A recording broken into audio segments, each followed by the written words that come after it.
This is Stefan speaking. Good afternoon, and welcome to our event, A More Inclusive Policy Sector, Centering Directly Impacted Communities. My name is Stefan Lallinger. I'm the new executive director of Next 100, a startup think tank committed to developing the next generation of policy leaders and making America more diverse, inclusive, democratic, and just.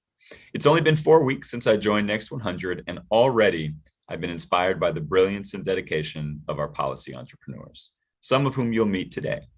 If you're not yet signed up for Next 100's monthly newsletter, it is a great way to stay abreast of all the tremendous work our policy entrepreneurs are engaged in. Please sign up at thenext100.org. Today's event on centering directly impacted communities represents the culmination of much hard work on 2 toolkits we've recently released on building a more inclusive policy sector and creating better policy, as well as a poll on the state of young people's attitudes towards government. I want to thank our partners, GenForward, who we collaborated with on the poll as well as this event. I also want to thank the Lumina Foundation for their generous support, without whom this would not have been possible. Throughout the event, we'll be posting using the hashtag #InclusivePolicy. We welcome your thoughts throughout today's event and encourage to use hashtag #InclusivePolicy, all one word. Next, I'd like to cut to some brief remarks from Michael Tubbs, who was unable to be with us live today, but prepared some pre-recorded remarks. Michael Tubbs was the youngest ever and first African-American ever mayor of Stockton, California, where he enacted an ambitious agenda rooted in the issues and policies that most impacted the members of his community. Over to you, Mayor Tubbs.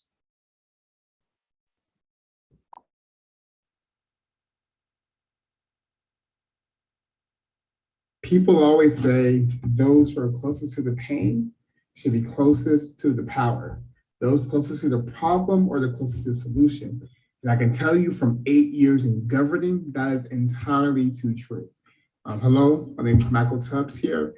I used to be the mayor and a city council member in the city of Stockton, California, and came to that position because of personal experience. My cousin was murdered in Stockton. I grew up in poverty in Stockton. So every single day in office was incredibly personal to me.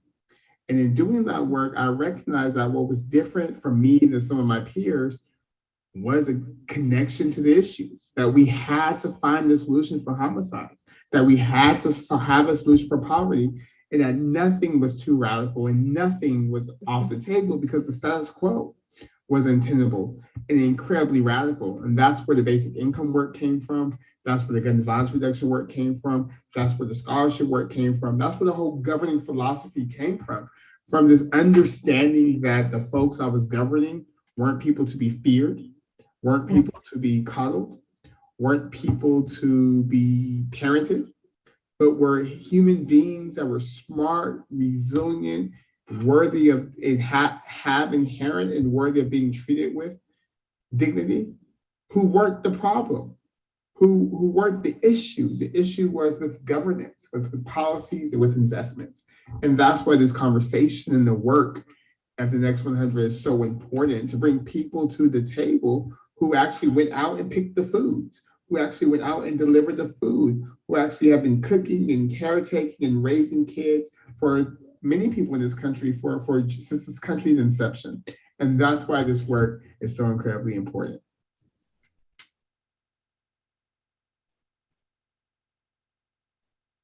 Thank you so much for that introduction, Mayor Tubbs. My name is Matt Nelson, and I am a postdoctoral scholar affiliated with the GenForward survey at the University of Chicago.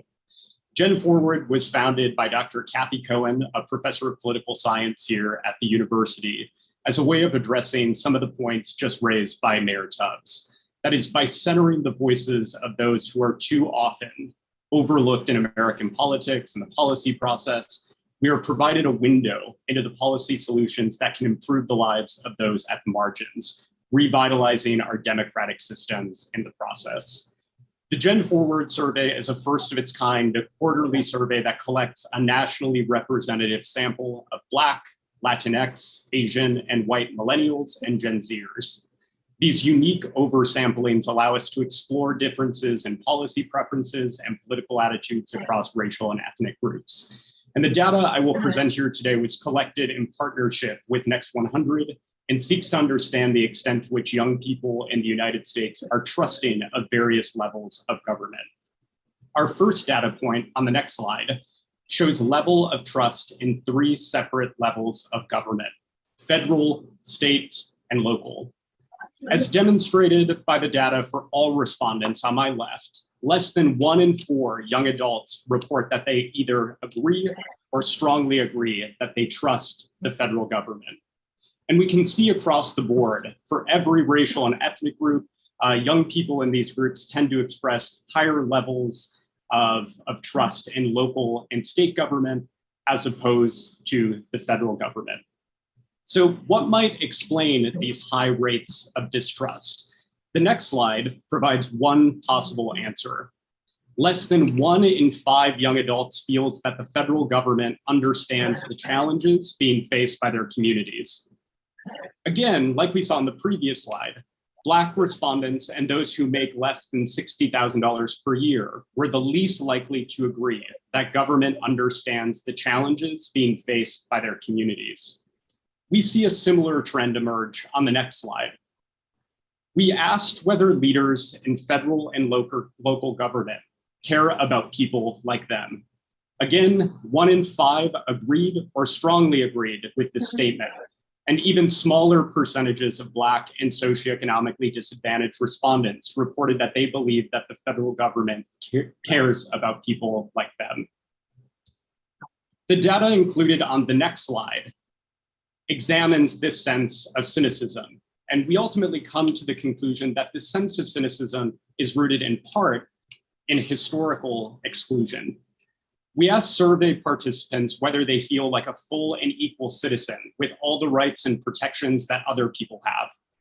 While 27% of all respondents disagreed that they feel like a full and equal citizen, nearly half of respondents disagreed that they're nearly half of all Black respondents disagreed that they feel like a full and equal citizen with all the rights and protections as other citizens. While socioeconomically disadvantaged survey participants were also more likely to disagree with this statement on average, the major top line here is that young Black people in the United States in particular feel an especially pronounced degree of exclusion.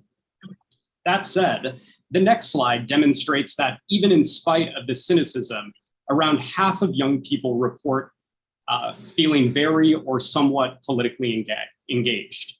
Black young adults in particular report being the most politically engaged and active at 50%.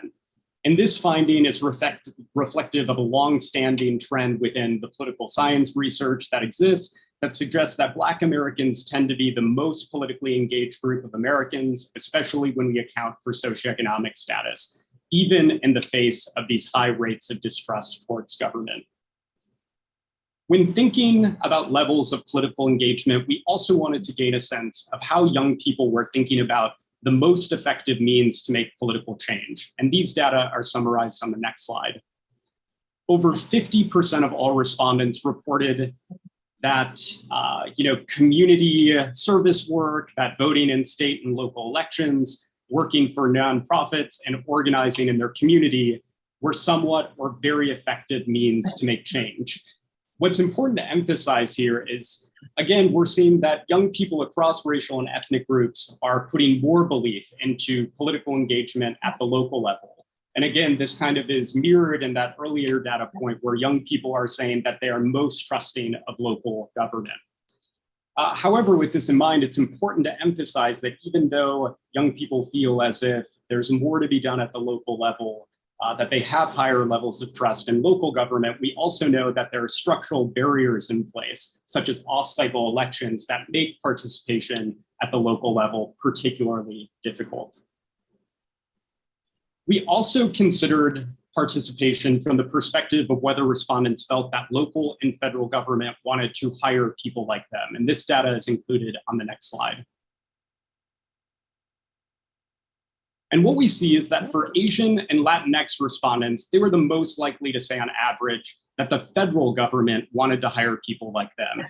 Black and socioeconomically disadvantaged respondents, however, were less likely to say that federal government wanted to hire people like them.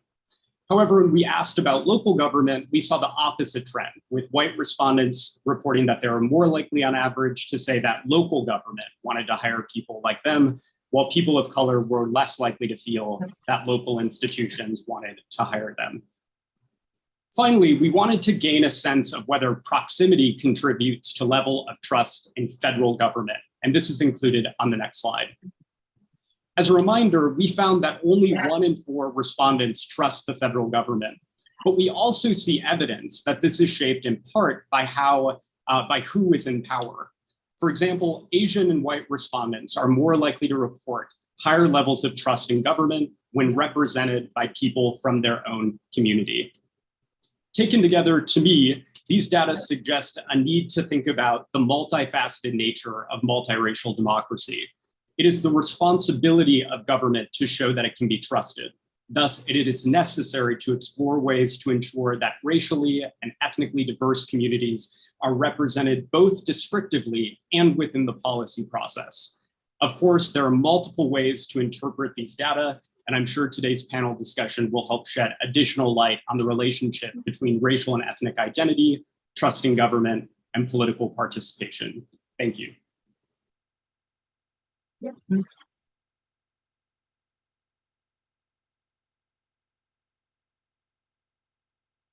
This is Francisco. Thank you, Matt, for providing that important, if disheartening, overview on how young adults perceive government. I also want to thank Michael Tubbs for teeing up this conversation and reminding us to center human dignity in policy and governance. Public policy is very important because it has the power to address the systemic issues that are at the root cause of the inequities many people face. My name, again, is Francisco Miguel Araiza, and I am the Deputy Executive Director of Next 100, and will be moderating today's panel. We are very excited you have joined us for this conversation on how we can make the policy sector more inclusive, a goal that is central to the mission of Next 100, and it is also near and dear to my heart. I am formerly undocumented and a first-generation college grad, and as those two social identities suggest, public policy has more often harmed rather than benefited me. That is why I feel so honored and privileged to be a part of Next 100 and the development of the toolkits we are highlighting today. The first, how to build a more diverse, inclusive, and effective policy sector, is focused on how to improve the talent development pipeline and hire individuals with lived experience or those who are deeply connected to impacted communities. The second, inclusive policy research and policy development and impacted communities, is focused on how to collaborate with and empower impacted communities in policy work. These toolkits provide practical and actionable ideas on how we can make the policy sector more inclusive. We have a dynamic panel today who, by way of introduction, are going to tell us a little bit about themselves and share an example rooted in their own personal or professional experience of why it is important to create a more diverse, inclusive, and equitable policy sector. Who wants to jump in first? I can kick us off. I am Chantal Hines. I am a policy entrepreneur at Next 100, working at the intersection of the foster system and education. My background is as an attorney. I practiced law most recently as an education attorney in New York City, working with children and families involved in the foster system in New York City. For me, the import of having a diverse and more equitable policy sector came up a lot in my direct service work as I had to interact with various policies and systems, whether those were in the child welfare system or on the education side of things. And an example that comes to mind is at the start of COVID, New York City made sure that all students all students had access to iPads so that they could do remote learning and engage in remote learning. And the city prioritized students in the foster system for this access. But then there was this administrative hitch where foster parents had to sign a loan agreement in order to actually get the device delivered. And what ended up happening is foster parents were unaware that they had to sign this agreement or didn't feel comfortable signing the agreement. So you had a situation where students were in the city's custody, and the city is ultimately responsible for them, but they wanted this other person to sign a loan agreement so that the child could get the learning device. And it's just like an administrative oversight that you don't know or can't or don't think of if you're not exposed to people who are impacted by a certain system or those who work closely with those families. So in my work, I've really seen the benefit of just me being in the room sometimes in those conversations, or being able to bring things up before they become bigger issues for those who are impacted by policy decisions.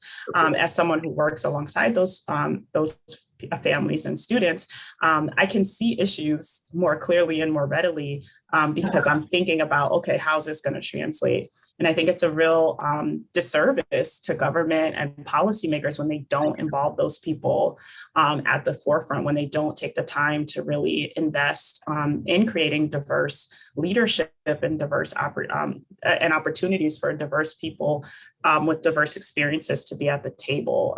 It ends up creating a lot of barriers to access that don't really need to be there and could really simply be solved by really investing in connecting with people closer to the problems. This is Isabel speaking.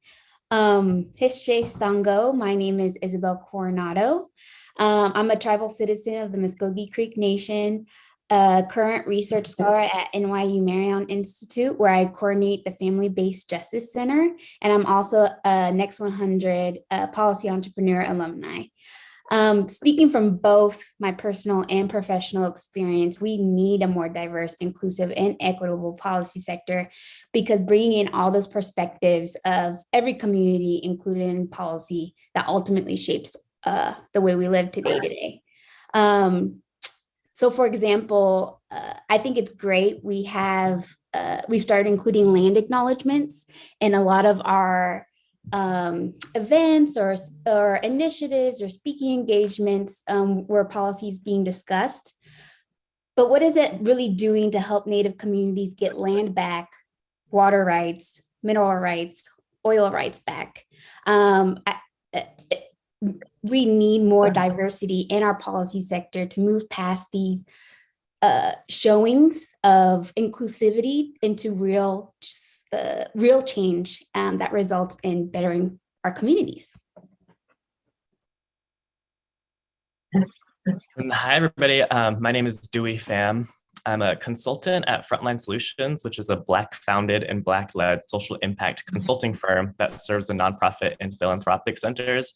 Also, just really wanted to thank Next 100 for putting on this conversation. I'm really grateful to share this space with Isabel and Chantal and Francisco today. Prior to joining Frontline, I was at the Center for Law and Social Policy, which is an national anti-poverty and policy organization. And I think it's important, to build a diverse, inclusive, equitable policy sector. Like Francisco, you said, there's so much power in public policy. And if we recognize the power in this and to really understand that the purpose really can and should be of policy, the purpose of policy can and should be to be a driver of equity. And you can't do this when the policy sector as it is now operates in this white dominant space. So really, ultimately, building a diverse and inclusive policy sector is about shifting power to communities that have been historically marginalized and excluded from policy. So when you don't see yourself represented in, and when Matt was talking also, when you don't see yourself represented in policy or in like the decision-making tables, then it's the power in your communities isn't able to be built that needs to happen.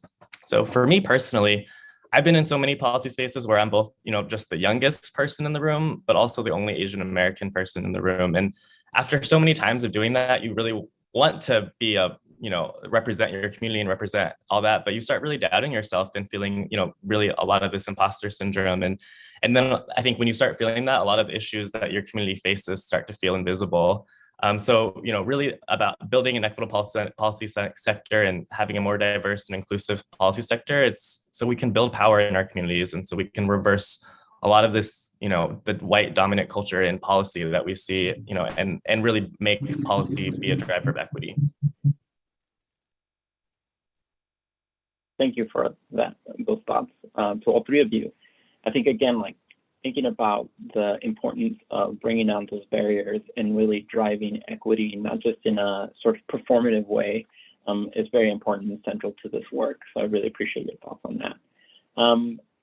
As a follow-up question, what are the steps, how have you felt empowered and or supported by a current or past employer in the policy sector? What have some of the challenges that made working in the policy sector difficult for you?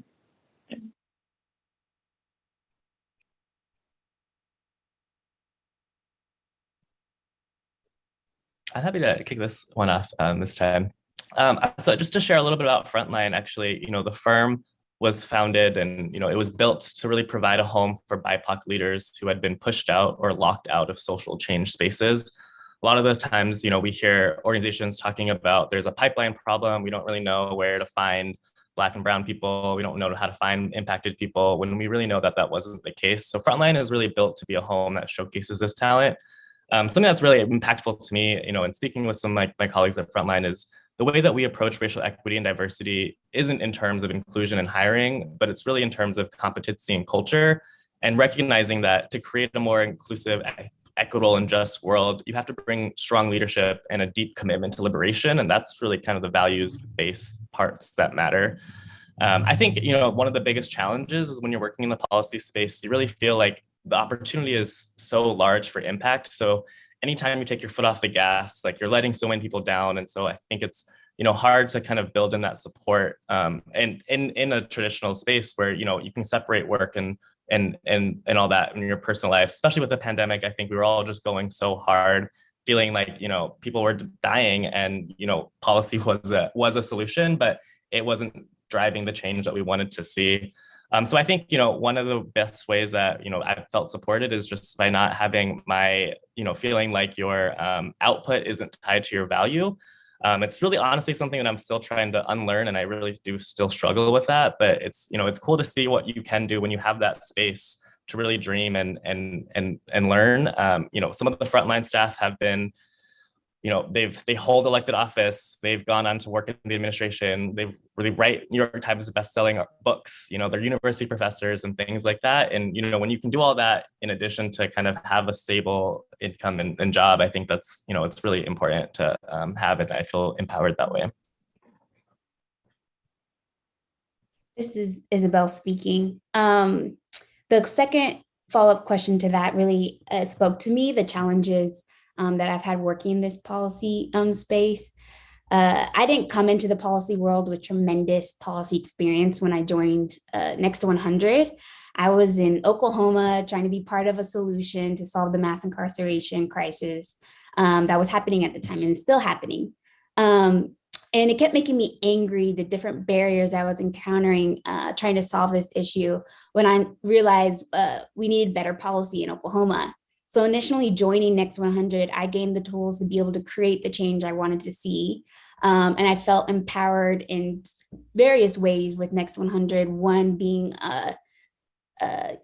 able to communicate that the need for moving costs, moving from Oklahoma to New York was a struggle for me, because as impacted people, we're struggling with generational poverty and other issues. And so if we're bringing impacted people to do this work, you got to think about it holistically and not just as you would any other program where the understanding is, oh, we can reimburse you. We can do X, Y, and Z later on, where people need it now. If you're going to be inclusive.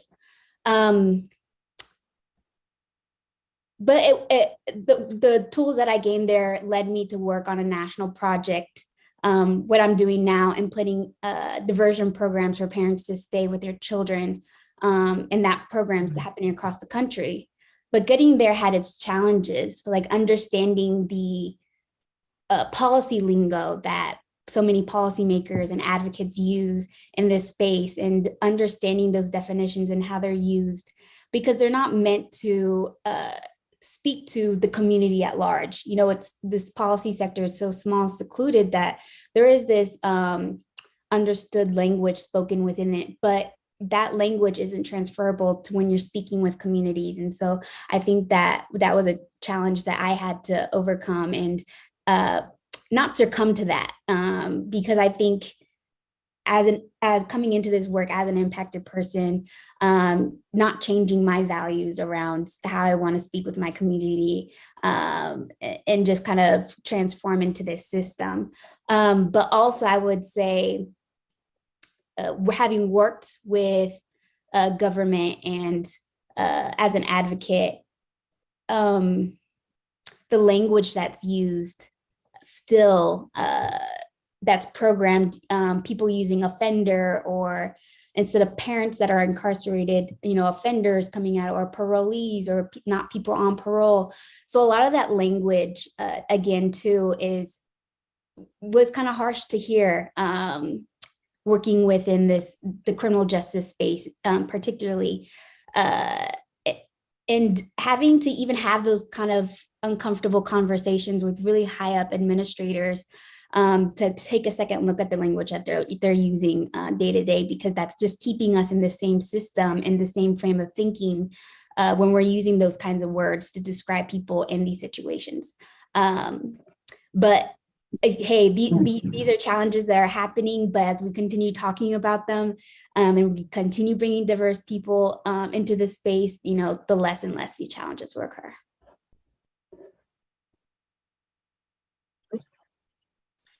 This is Chantal speaking. It was really good to hear what you both shared, and I think I want to pick up on some of those things in my response. But this is like Isabel, this is my first full-time policy position, and I did have a little exposure to policy, but my full-time job was making sure children got their education needs met. So all of my energy and focus was there, and I got to do policy a little bit. So what I really appreciate about Next 100 is just having the time to stop and think, because when you're sort of on the ground doing direct service work, that's all you see, right? Is the immediate problem right before you. So having the time to take a step back and really survey the lay of the land, figure out, how are other states across the country addressing the educational disparities faced by children in the foster system? What are other education lawyers, what are they doing to address it? How are policies different across the country that are benefiting students, that I just didn't have the time to see here?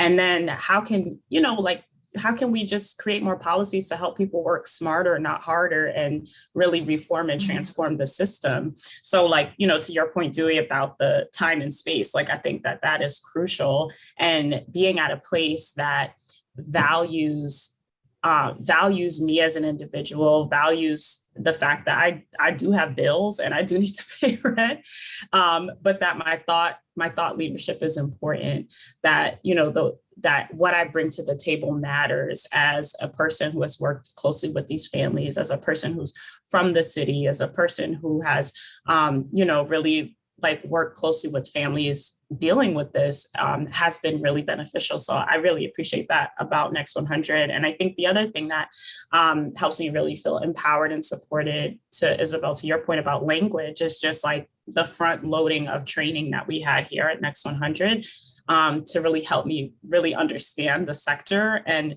even things like the term policy lever was not necessarily something I had heard before. So even learning and understand what it means to navigate the policy sector and figure out what you can do to make change has been really impactful. And then, in terms of the other part of the question about just challenges, I think, in the area of, I was going to say of law, sorry, in the area of policy that I work in, still transitioning, in the area of policy I work in, there's this assumption that parents who get ensnared in the child welfare system, or children who get ensnared in the child welfare system, there are all these value judgments placed on who they are as people. And for me, having worked with, I can't even tell you how many parents and children, I'm just no, you have to see these people as people, as, you know, people who have the same goals and aspirations and desires as you do. And we have to make sure that in our language and in the sort of opportunities and sort of points of engagement with government systems that we're creating, that we're recognizing people's humanity in the midst of it. There's like all these assumptions of you know, sort of whether or not parents of students in the child welfare system should, you know, should they be invited to this school meeting or that school meeting? It's a non-question for me, you know, like, yes, they are the parent. Yes, they, you know, I always say I've never worked with a parent who didn't want the best for their child. And I've never worked with a child who didn't have big dreams.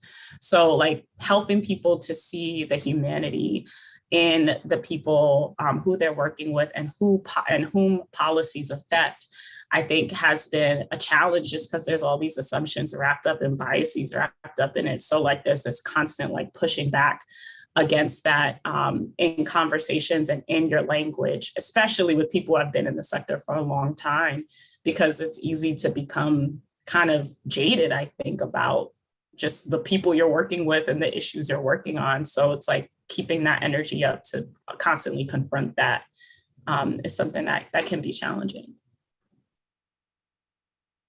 Thank you so much. I think, you know, you all touched upon this key thing that I think about all the time in terms of the scarcity mindset and how that impacts not only the way we interact with folks, you know, in some ways having directly impacted individuals in the space does require a sort of an approach that's focused on wealth and like the wealth that we can share with people, like knowledge, language, like these are things that are actually not resource scarce, and that a lot of folks put up barriers and sort of gatekeeper positioning in a way that really excludes folks necessarily. And in addition to that, just like, you know, it's not necessarily, from my perspective, like it's just so important to center humans in all this work, and that also in a lot of ways doesn't cost as much, and just acknowledging the value that people bring into the space,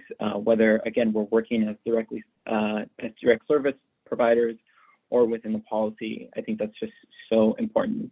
So I really appreciate you all naming those specific things.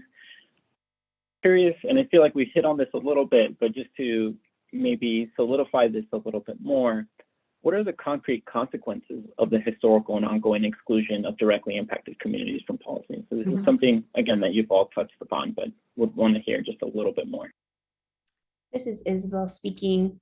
I would like to answer this question with a quote from Secretary Deb Haaland, where she says, "Many Americans may be alarmed to learn the U.S. has a history of taking Native children from their families in an effort to eradicate our culture and erase us as people.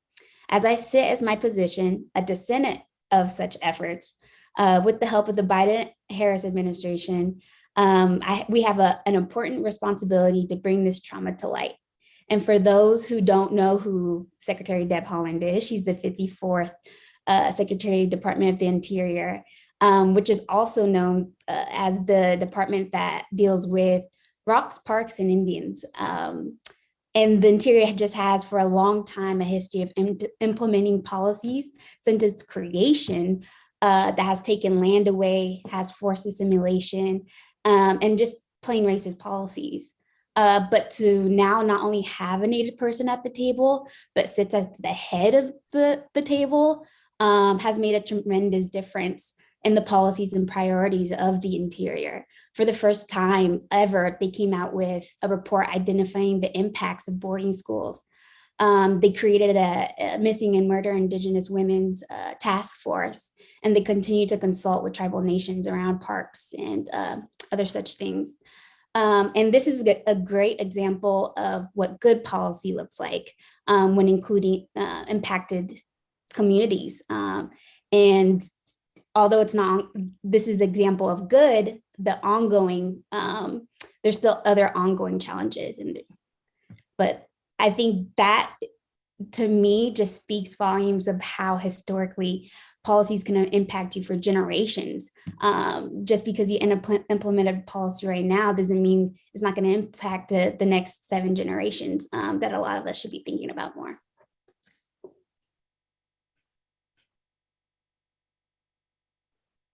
I just want to say that it is so amazing what Secretary Howland has done, and just how she's like brought to light the real like history of what has been going on in this country. And I feel like that is like such a good example of what it means to have the right individuals, the impact individuals, those who know what it feels like at the table. Like her whole like initiative and the way she's approaching her work is like so important and so refreshing. I don't have anything specific to say, but I just wanted to highlight that because I just think a lot of people don't really know about all that she's working on, and it's amazing. No, yeah, absolutely. This is Dewey speaking. I just kind of also wanted to kind of pick back up on what Chantal, you were talking about earlier with like kind of like the barriers and Isabel of language and all of the kind of like it feels, and it certainly does feel intentional to an extent that the barriers exist to keep people out, who are going to change up the status quo and do things like Secretary Howland is doing.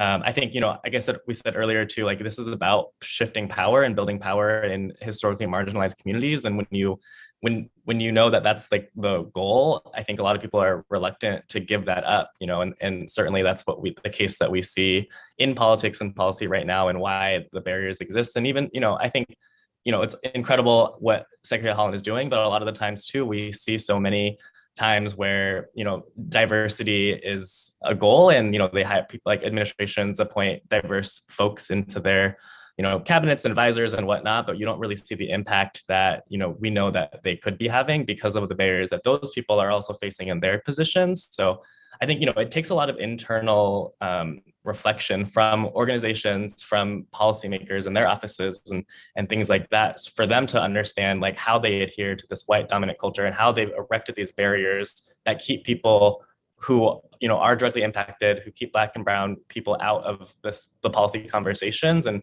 really kind of have that self-awareness to take down. And I don't think it doesn't happen like by just appointing or hiring more people of color. I think it's I think, and the Next 100 report really outlines how that it requires a culture shift as well. So I think that's kind of the other piece that we certainly need to focus on too.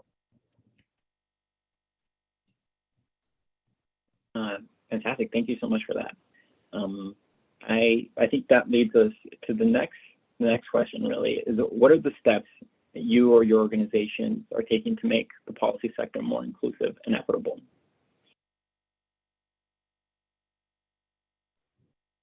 This is Chantal. I can kick us off on this one. In my role at Next 100, I've been able to do the work of like really engaging impacted communities and developing policy solutions through trusted partnerships with organizations. So, I come to this work as someone who's in proximity with impacted communities, and having worked with those communities for as long as I have, I know that nobody's asking them their feelings or their thoughts. Like sort of the child welfare and foster systems are some of the most patronizing, paternalistic systems we have. Like someone gets to decide whether or not you're a fit parent, even if we're not even talking about issues of abuse and like significant things like that, but just basic like neglect, accusations of neglect that often get conflated with poverty.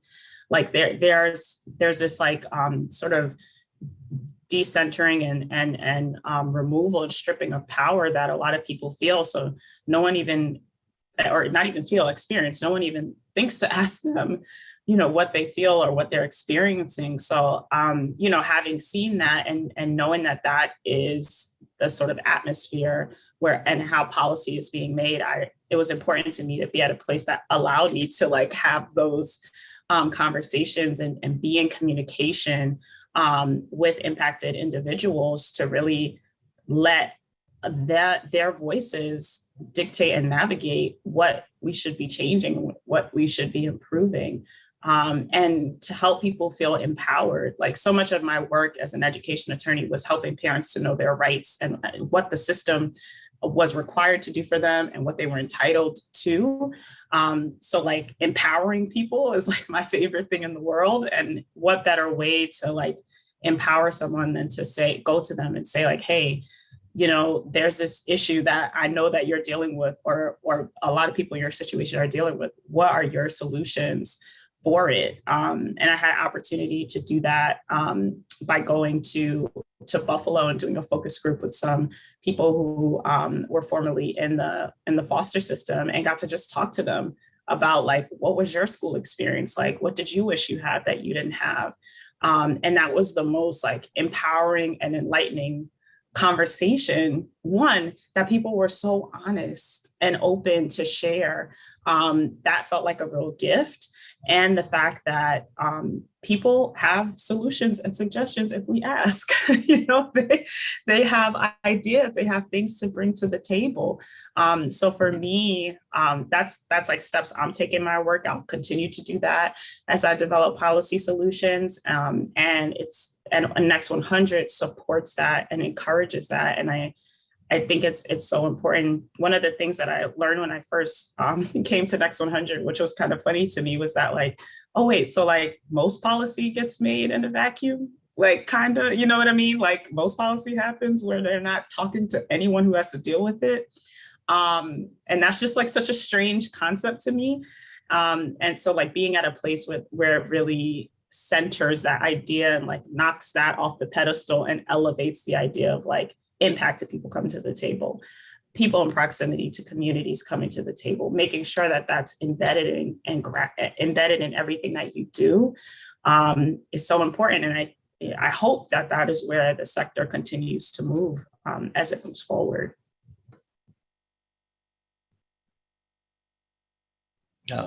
This is Dewey. I can jump in next. And yeah, I think one point I just wanted to uplift too, like policy happening in a vacuum. I think spending so much time, you know, in the policy space in DC, recognizing kind of how things work and how it does really feel made up at the end of the day, and how quick things happen and there's not much input. And so really being at the table does change, you know, the power that people have. I think is really kind of, it's strange that they're in the positions, folks are in the positions that they are. And I think, you know, when in the report too, talking about just like the staff makeup of like members of Congress, not members of Congress, but just even their staff, like how many of like, it, you know, it's like an incredible amount of, or not incredible, it's incredible how most of like the higher like levels of staff are pretty much predominantly white across the board. So I think, you know, recognizing that too and the power that they hold is certainly something that needs to be shifted as well. But, you know, and talking about Frontline, you know, I mentioned earlier how it's really built to be like a showcase for BIPOC talent. And, you know, and also, but we also do want to kind of change kind of how consulting, you know, practices are. You know, we have a mission that's beyond just providing services, but the mission is really to advance justice and liberation. So working intentionally with organizations that are mission aligned, that are directly or indirectly working to create well-being in BIPOC communities. And Francisco, I really appreciated how you mentioned too, like kind of that scarcity mindset. I think that's also a struggle for me to really kind of come at this work with an abundance mindset, and you know, we're not trying not to necessarily chase the dollars and chase the clients, but really being intentional about who we partner with, and knowing that there's enough out there for all of us. You know, I think that's kind of a shift as well that we have to kind of make, that we're not. And I think even, you know, being in the policy space too, it feels like, you know, if I'm in this spot, that means like you're fighting for it, you know, instead of kind of trying to come up together to hold these spaces. And, you know, it's a lot of times it's just like one or two people of color who are at the table. So it's like, if it's only one or two, then what do you have to do to get there? So I think kind of reversing that, like you said, that scarcity mindset into more an abundant one. But yeah, I think, you know, the main thing too is just recognizing what power and influence, you know, we have, and how we can encourage, you know, we work with some of the largest foundations and institutions in the world, but really, and they don't necessarily have the same vision for liberation that we do, but, you know, really trying to get them to recognize the creativity and the leadership of the grassroots organizations that are at the forefront of change, that they do support, but they, you know, that they claim to want to see. So, yeah. This is Isabel speaking. I don't think Dewey mentioned that when he was at class, he helped start an initiative called the New Deal for Youth. And so I could talk so much about Next 100, but I also want to highlight the New Deal for Youth, which is a national kind of initiative to bring young people into the policy sector. And I'm going into my second year with this cohort. And I just want to say, being a part of that initiative has been a really opened my eyes to what and how the policy sector can be more inclusive and equitable, because that initiative is bringing youth from all over the country, from youth that are in high school up to what I would say like myself, geriatric youth. But having that whole spectrum, we have diversity, we have people who identify with disabilities in this area, and so they've just done a really good job at giving us the tools to create whatever we wanted to do with this. They are very hands-off and let we're called change makers to come up with the policies that we want to back, even creating a rubric of how we're gonna back those policies. We came up with 4 different frameworks within what we're working with, which is liberation, abolition. I forgot the other 2 right now, but I would look up the New Deal for Youth website and learn more about the work that's going on there. But I felt so empowered because being around so many other youth that are doing really cool things in their communities and coming together and being able to share that knowledge, that's really hard to find anywhere else.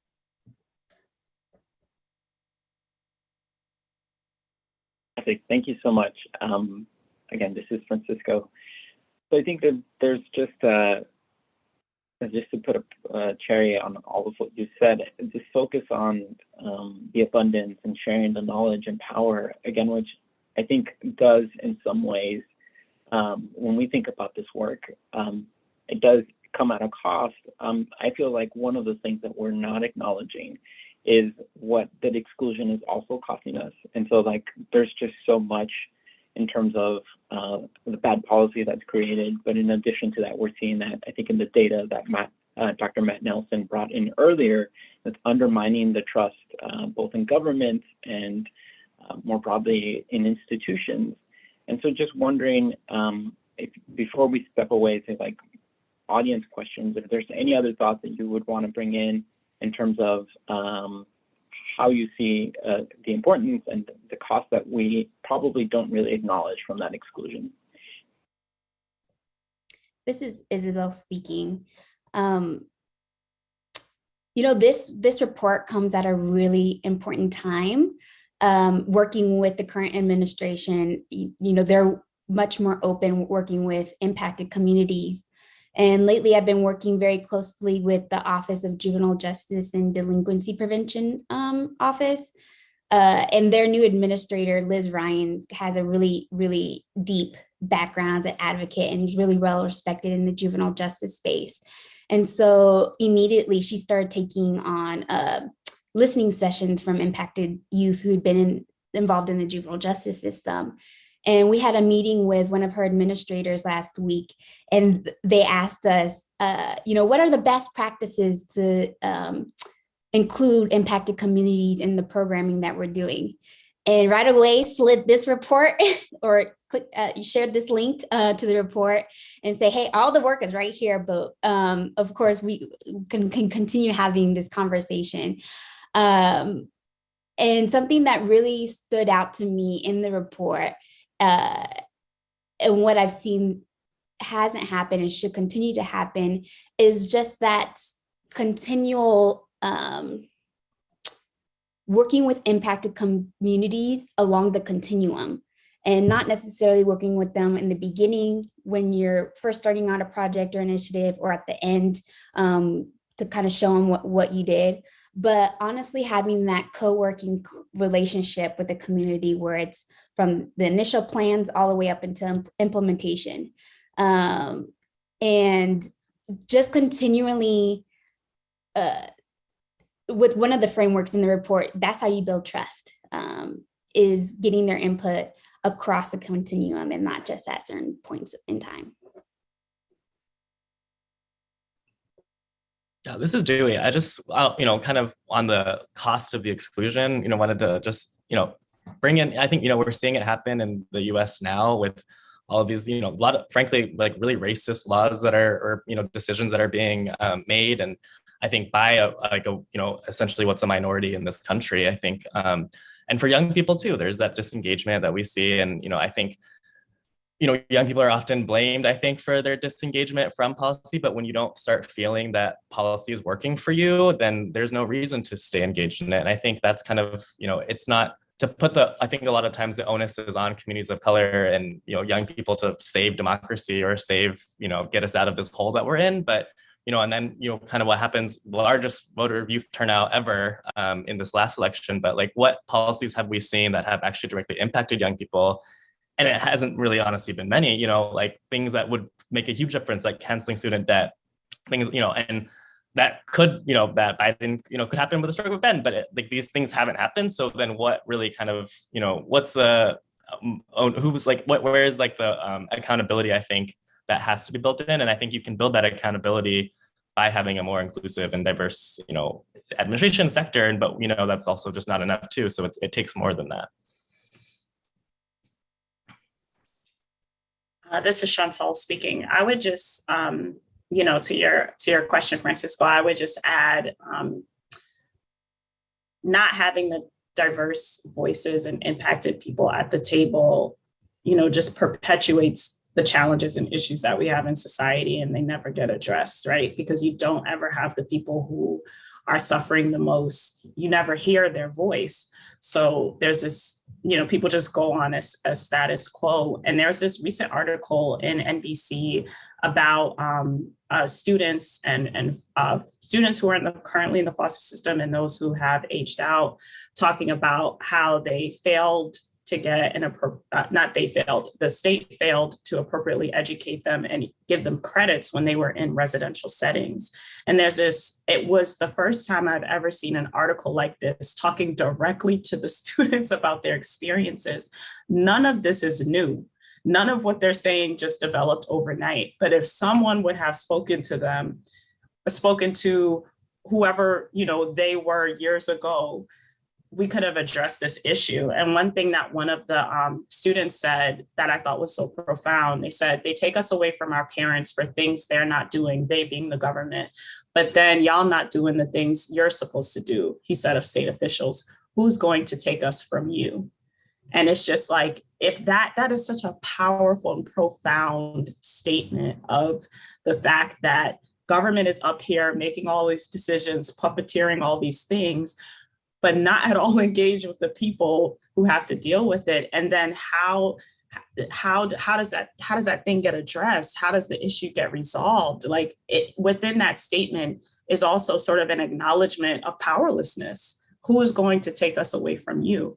Who's going to make it right? How do I fight this big system that has done me wrong? And I think when this article in particular just highlights the issue of like kids in these residential settings, thinking they're going to school and getting credits, and then they turn around and because of policies, because of inadequate oversight of school systems, all of these things that could be fixed had someone talk to them, they're now trying to fight it and deal with the consequences.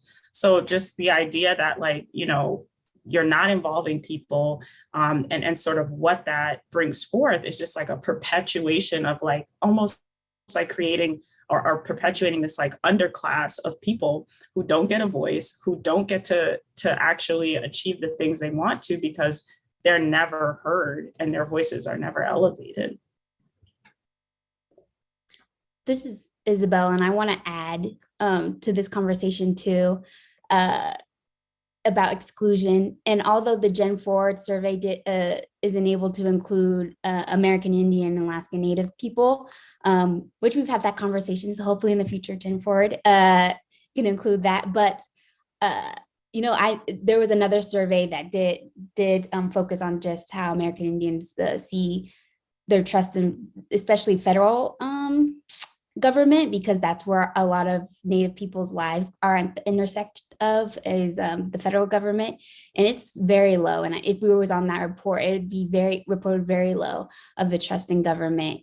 And so I think this toolkit should be dispersed to all the throughout the administration and having more robust conversation. But just thinking forward, that exclusion just has created so much distrust that, especially working with Native communities, just keeping that historical context in the back of your head, and how that relates to if you're working with the communities now, how that's going to play out. And so again, the number one thing in the toolkit was create trust, and I can't put any more emphasis on creating trust. Yeah, I really appreciate all those thoughts. I think it's so important in some ways to take the onus off like individuals and more on like these systems and institutions and policies that are weighing so heavily on so many different communities. And in addition to that, I really appreciate, Isabel, your call out on the GenForward survey. It's just a good reminder that there's work to be done, even internally with all the work that we do about how to be more inclusive. Like, this is an ongoing process that we are also trying to figure out and perfect as we push forward. With that, I think we have space for one more question. And so this is from the audience. So if anybody wants to take it, just jump right in. How do you make sure information about what government does and the many different professional opportunities at all levels of government are available to people who don't already do policy work? So let me know if you all want to jump in. Could you repeat the question? I'm sorry. Absolutely. How do you make sure information about what government does and the many different professional opportunities at levels of government are available to people who don't already do policy work? This is Isabel. And I remember having this conversation in particular with the former ED, Emma, about how I feel like this is on the government. Like, the government should revamp their communication strategy of how they reach communities. Get younger people in there that know how communication works better, because that should be on them.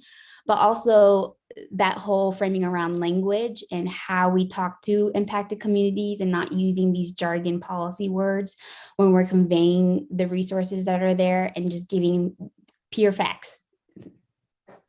Yeah, this is Dewey. One thing I just wanted to quickly mention too, one of the things I haven't said was I'm also on the steering committee of this initiative called Youth in Gov. So it's really about just getting young people involved or appointed into government positions. And one of the recommendations that we do have is to create an Office of Young Americans at the administration, which actually has gotten through the House. But so it's like kind of one of those things. You kind of need to create, like Isabel was saying, new bodies, new ways of thinking, because we can't keep doing things the way we have. And if you kind of create an office that's intention is to, reach out to young people, to hire young people in the administration as well, I think you really have to create these systems to create like the actual systemic change. So yeah, I'll just leave that at that. And you can check it out. It's #YouthInGov is the initiative.